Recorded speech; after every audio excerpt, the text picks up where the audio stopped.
मामला बहुत उलझ गया था और अब उसके सुलझने की कोई सूरत नजर नहीं आ रही थी। मैं किसी को इल्जाम भी नहीं दे सकता था। जनरल टेरिस ने वाकई हक के दोस्ती निभाया था, वरना मुझे धोखे से मरवा देना उसके लिए क्या मुश्किल था। मैंने कैथी से कहा, निकिता कहाँ है कैथी? क्या मौजूदा सूरत हाल उसके इल्म में है? कैथी ने कहा, वो अपने कमरे में है। हमने उस पर जाहिर नहीं होने दिया कि हम उसकी असलियत से वाकिफ हो चुके हैं, लेकिन हमारे आदमी मुस्तैद हैं, उसे कोई गड़बड़ नहीं करने देंगे। मैंने कहा, मेरी गैर हाजिरी के लिए उससे कोई बहाना कर दो कैथी। उसे शुबा नहीं होना चाहिए कि वो मशकूक हो चुकी है। कैथी ने कहा, बेफिक्र हो अली, जनरल तुम्हें बता चुके हैं कि तुम्हारी जिंदगी में तुम्हारी मर्जी के बगैर किसी पर हाथ नहीं डाला जाएगा। मैंने कहा, शुक्रिया कैथी। मैंने जेब में हाथ डालकर सिगरेट केस और लाइटर निकाला। जनरल टेरिस की नजरें इन 2-3 चीजों पर जमी हुई थी। मैंने उन्हें मेज पर रख दिया। मैंने कहा, यह लाइटर एक स्पाई कैमरा है और सिगरेट केस से जहरीली सुइयां फेंककर किसी को हलाक किया जा सकता है। जनरल ने इस बात में सर हिलाया।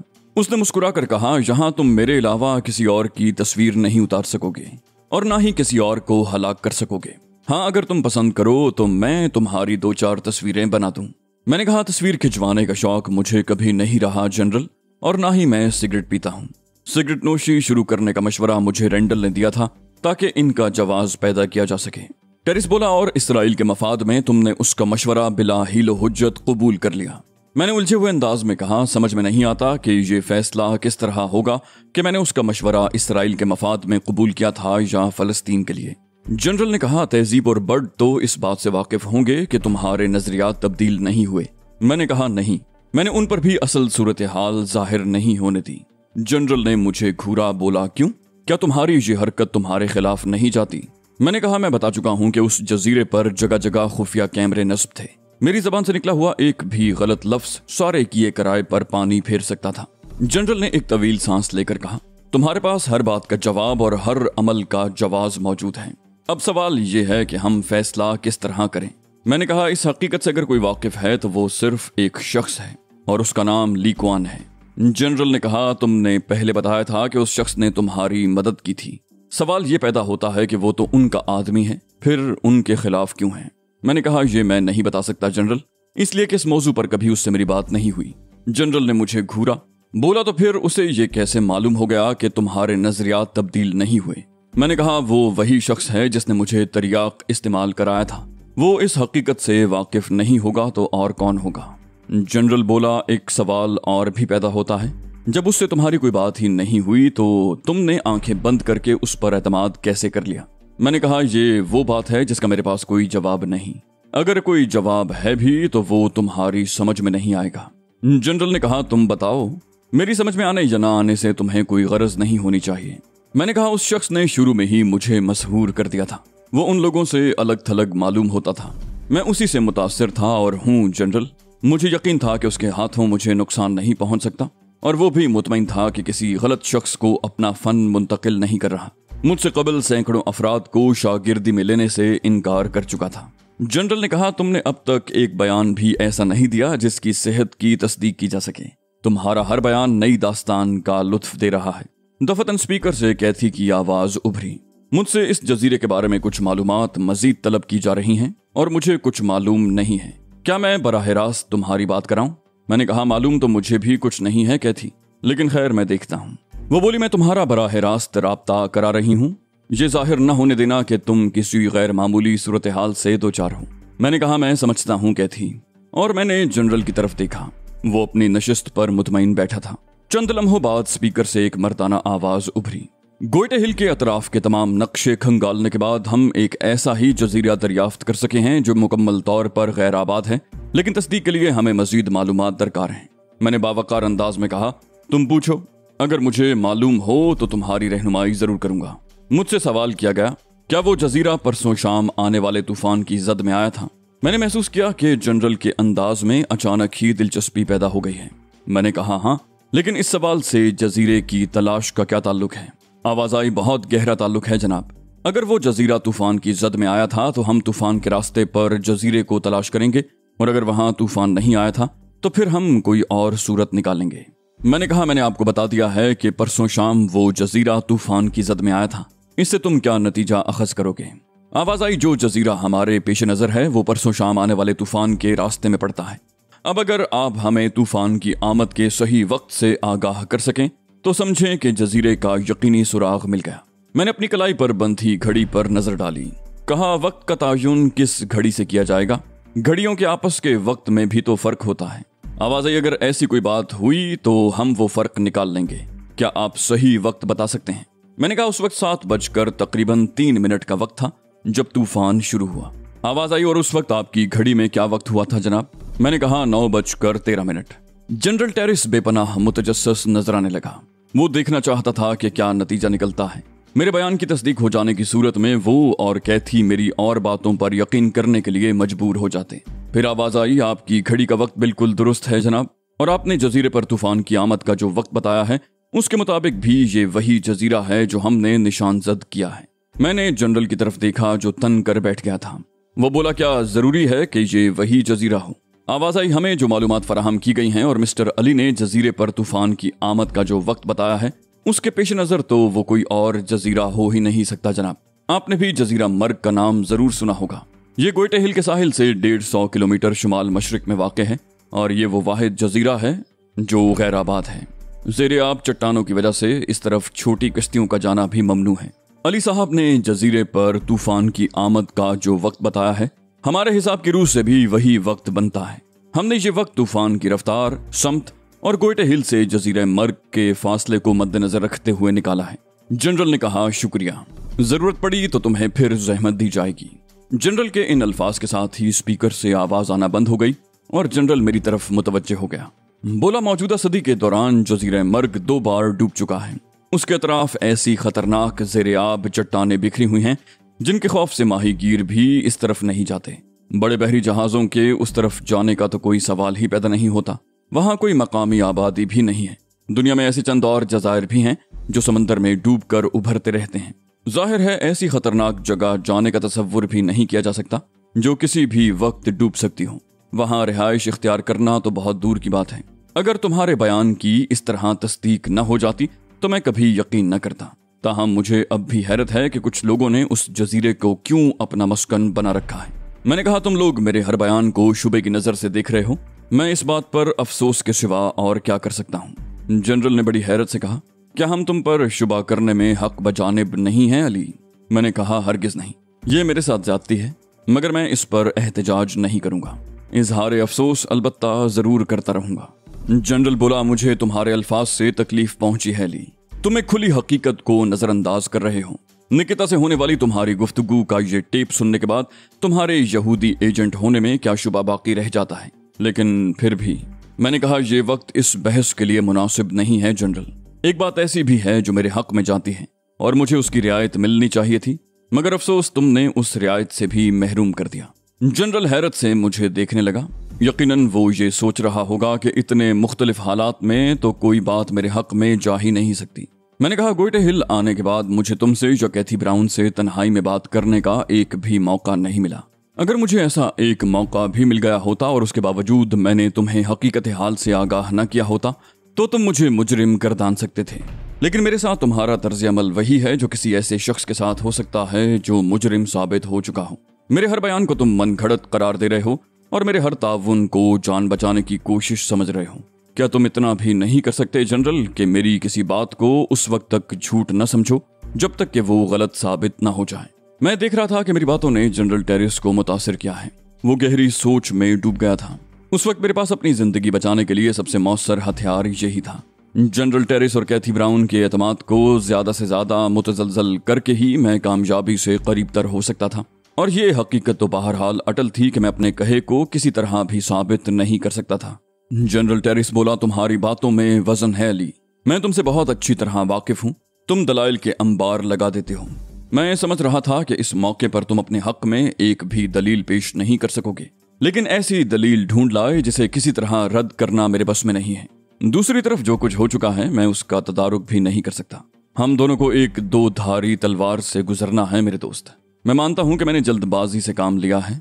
यहाँ लाने से कबल तुम्हें एक मौका जरूर मिलना चाहिए था, लेकिन गुजरे हुए वक्त को वापस लाना मेरे इख्तियार में नहीं है। मेरी हिमाकत से तुम एक ऐसी सूरत हाल में फंस गए हो जिससे निकलने की तदबीर अब तुम्हें ढूंढनी है। मैं हर किस्म के नजरियात से मुबर्रा होकर सिर्फ एक दोस्त की हैसियत से तुमसे मशवरा तलब कर रहा हूँ कि इस वक्त मेरी जगह अगर तुम होते तो क्या करते।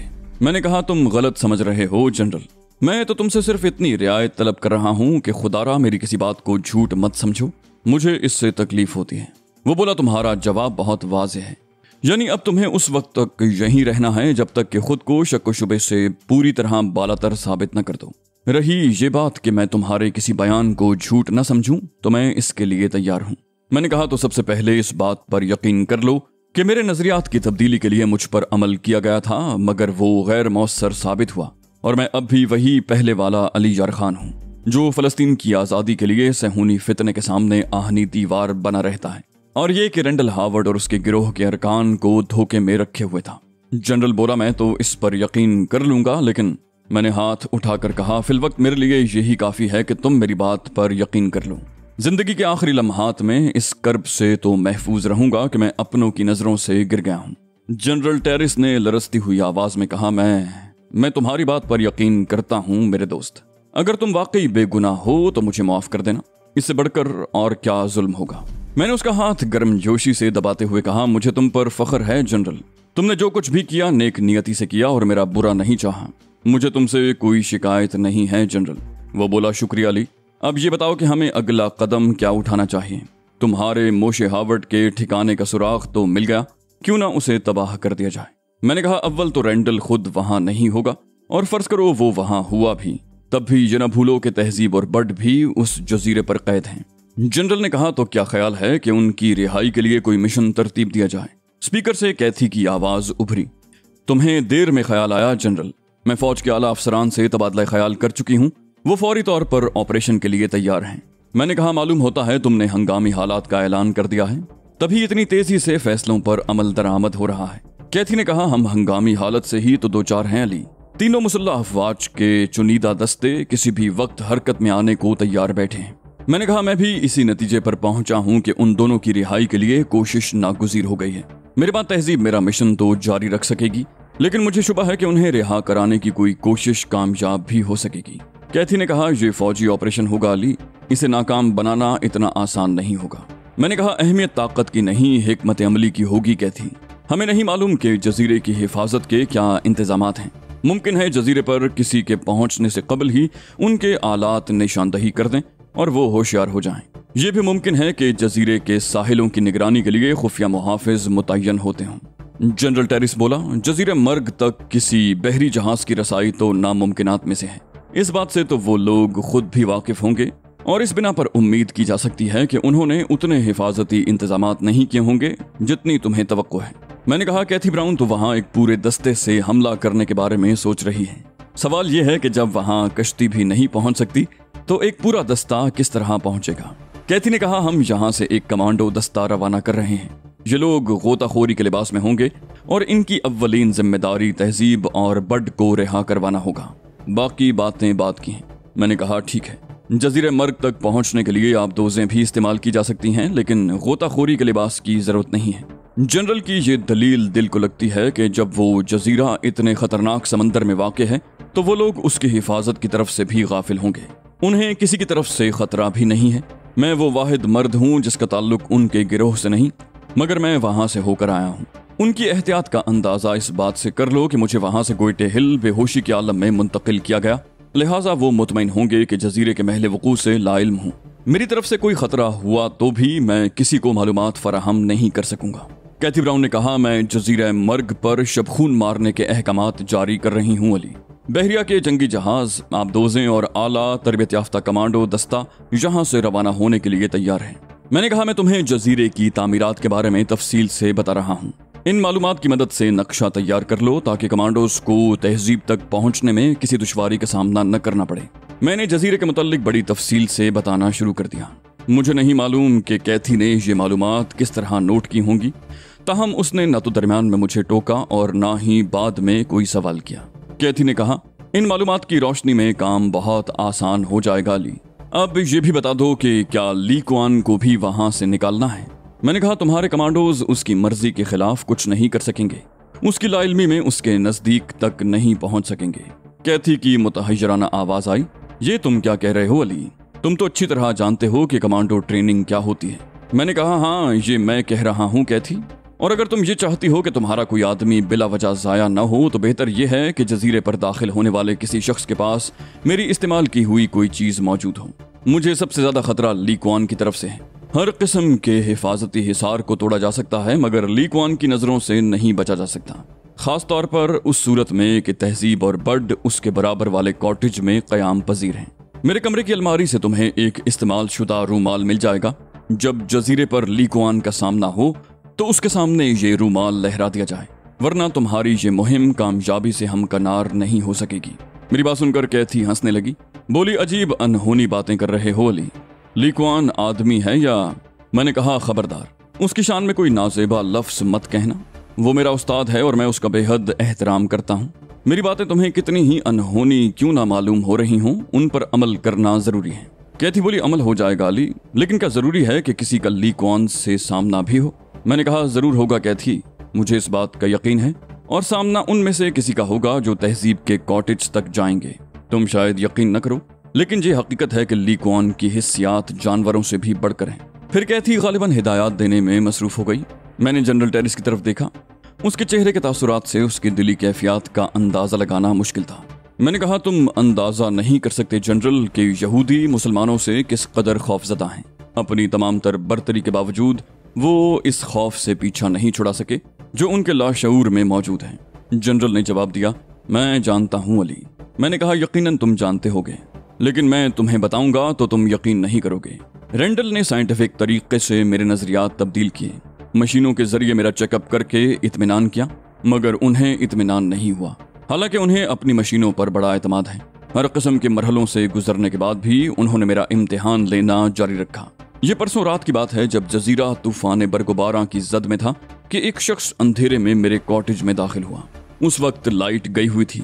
उसने खुद को मोशे हावर्ड का बागी जाहिर किया और मुझे जजीरे के महल वकू का हाथ की मदद से बनाया हुआ एक नक्शा पेश किया और मुझसे दरखास्त की कि मैं जजीरे से निकलने के बाद जनरल टेरिस की मदद से जजीरे पर हमला आवर हो जाऊं। जनरल ने मेरी बात काटते हुए बेसब्री से कहा, वो नक्शा कहाँ है? मैंने कहा, उस नक्शे के मुताबिक वो जजीरा गोइटे हिल से 80 मील जुनूब मगरिब में था, जबकि दर हकीकत वो 90 मील शुमाल मशरिक में वाक़े है। जनरल टेरिस हैरान रह गया, बोला, ओह, फिर तुमने क्या किया? मैंने कहा, मुझे उस पर उस वक्त शुबा हुआ था जनरल। उस शख्स को दरअसल रेंडल ने खुद भेजा था। कुदरती बात है कि मैं इस नादिर मौके को हरगिज हाथ से न जाने देता, लेकिन मैं इतना अहमक नहीं हूं कि उसकी किसी चाल में आ जाऊं। मैंने रेंडल के हाथों सिर्फ एक बार चोट खाई है और दोबारा चोट खाने के मूड में नहीं हूं। मेरे नजरियात तब्दील हो गए तो हो गए। एक बार यहूदी नजरियात से मुत्तफिक हो जाने के बाद किसी पर रहम खाने की गुंजाइश कहाँ निकल सकती है। मैंने उसकी तस्वीर खींच ली और उससे कह दिया कि मैं उसे मोशे हावर्ड की खिदमत में पेश करूंगा। वो शख्स मेकअप में था और मुझे अफसोस ये है कि वो भाग निकलने में कामयाब हो गया। मैंने सुबह होते ही सारी कथा रेंडल को सुना दी और उस शख्स की तस्वीर भी पेश कर दी जो मैंने लाइटर की मदद से खींची थी। रेंडल ने उसे पहचानने से इनकार कर दिया। वो मुझे धोखा दे रहा था और मैं उसे धोखा दे रहा था। वो तो मुझे धोखा देने में कामयाब नहीं हो सका, लेकिन देख लो मैं उसे कितनी कामयाबी से धोखा दे रहा हूँ। वो यही समझता है कि अब मैं यहूदियों के लिए काम करूंगा, मगर उसकी खौफजदगी का आलम यह है कि उसने मुझे जजीरे के महल वकू से बेखबर रखा, उस जरिए से वाकिफ नहीं होने दिया जिसके जरिए जजीरे पर आमदोरफ्त मुमकिन होती है, और सबसे बढ़कर यह कि निकिता को मेरे साथ लगा दिया ताकि हर वक्त मेरी निगरानी करती रहे।